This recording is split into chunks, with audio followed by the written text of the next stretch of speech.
बिस्मिल्लाहिर्रहमानिर्रहीम। अस्सलाम वालेकुम जी, क्या हाल चाल है आपके। उम्मीद करती हूँ आप सब खैरियत से होंगे। अल्हम्दुलिल्लाह मैं भी ठीक हूँ। तो आज जो बहुत ही मज़ेदार सी रेसिपी मैं आपके लिए लेके आई हूँ वो है पकोड़े। तो चलें जी, बरसात के मौसम में ये मज़ेदार से पकोड़े बनाएं और अपनी फैमिली के साथ इंजॉय करें। तो ये पकोड़े मज़ेदार से बनाने के लिए सबसे पहले आपको लेना है एक अदद बाउल और इसके अंदर आपने प्याज शामिल कर देना है। यहाँ पे मैंने प्याज स्लाइस की सूरत में काट लिया है 2 अदद दरमियाने साइज़ का। तो साथ ही हमने इसके अंदर आलू शामिल कर देने हैं 2 अदद मीडियम साइज के। इस शेप के अंदर मैंने इसे काट लिया है। सब्ज़ हरी मिर्चें शामिल कर देनी है 3 से 4 अदद बारीक कटी हुई। हरा धनिया हस्बे ज़रूरत। तो चलें जी, यहाँ पे हम शामिल कर देंगे नमक हस्बे ज़रूरत, सुर्ख मिर्च का पाउडर 1 टेबल स्पून, हल्दी 1 टीस्पून, खुश्क धनिया 1 टेबल स्पून, ज़ीरा 1 टीस्पून और साथ ही हम इसके अंदर शामिल कर देंगे अजवाइन। अजवाइन भी हमने यहाँ पे 1 टीस्पून ले ली है।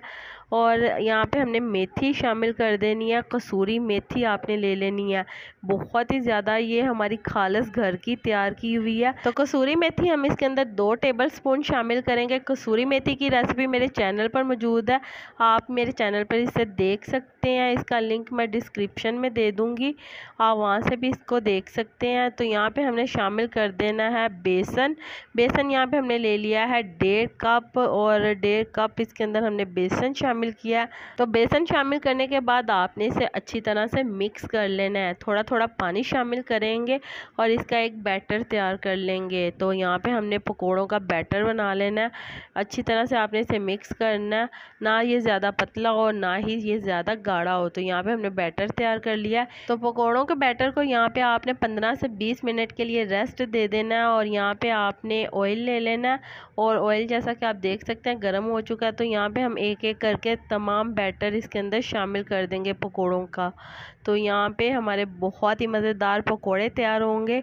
तो यहाँ पे हमने बैटर इसके अंदर शामिल कर दिया और एक साइड से ये जब पक जाएंगे तो हमने इसकी साइड चेंज कर देनी है और दूसरी साइड से भी हम इसे पका लेंगे। बहुत मज़ेदार ये पकोड़े बनते हैं, आप इसे लाजमी ट्राई करें। आप इसे चाय के साथ बनाकर इंजॉय कर सकते हैं, आप इसे बरसात के मौसम में बना के अपनी फैमिली के साथ इंजॉय कर सकते हैं। बहुत ही मज़ेदार ये रेसिपी है, एक बार आप ज़रूर इसे ट्राई करिएगा। तो यहाँ पे हम इसे पलट देंगे और इसकी दूसरी साइड को भी अच्छी तरह से पका लेंगे।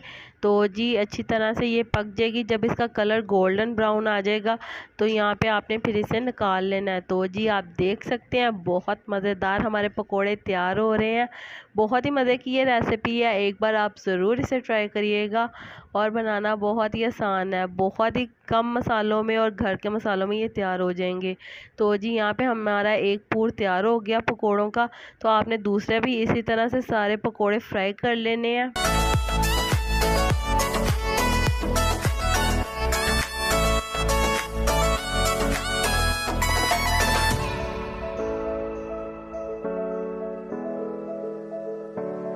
तो चलें जी, हमारे बहुत ही मज़ेदार से पकोड़े तैयार हैं। तो आप इसे बरसात के मौसम में बना के इंजॉय करें। साथ में आप इसके रायता बनाएं, धनिया पुदीने का दही वाला रायता, बहुत ही मज़ेदार लगेगा इन पकोड़ों के साथ। तो बहुत ही मज़ेदार ये रेसिपी है, लाजमी ट्राई करिएगा आप। तो आलू प्याज के ये पकोड़े बहुत ही क्रिस्पी तैयार हुए हैं। तो उम्मीद करती हूँ मेरे प्यारे प्यारे व्यूवर्स को मेरी आज की ये मज़ेदार से पकोड़े की रेसिपी पसंद आई होगी। अगर पसंद आई है तो मेरी वीडियो को लाइक कर दें और अगर आप मेरे चैनल पर नए हैं तो काइंडली मेरे चैनल को सब्सक्राइब कर लें ताकि आने वाली तमाम वीडियो का नोटिफिकेशन आपको बर वक्त मिल सके। अल्लाह ताला आपको बहुत सारी खुशियाँ अता करे, आपके रिज़्क में ढेरों ढेर बरकत अता करे, आपको मक्कातुल मुकर्रमा और मदीनातुल मुनव्वरा की हाज़िरी नसीब करे। आमीन सुम्मा आमीन। तो इसी के साथ मुझे भी अपनी दुआओं में याद रखिएगा। मिलती हूँ आपसे एक और मज़ेदार रेसिपी के साथ एक और नई वीडियो में। तब तक के लिए मुझे दीजिए इजाज़त। अल्लाह हाफिज़।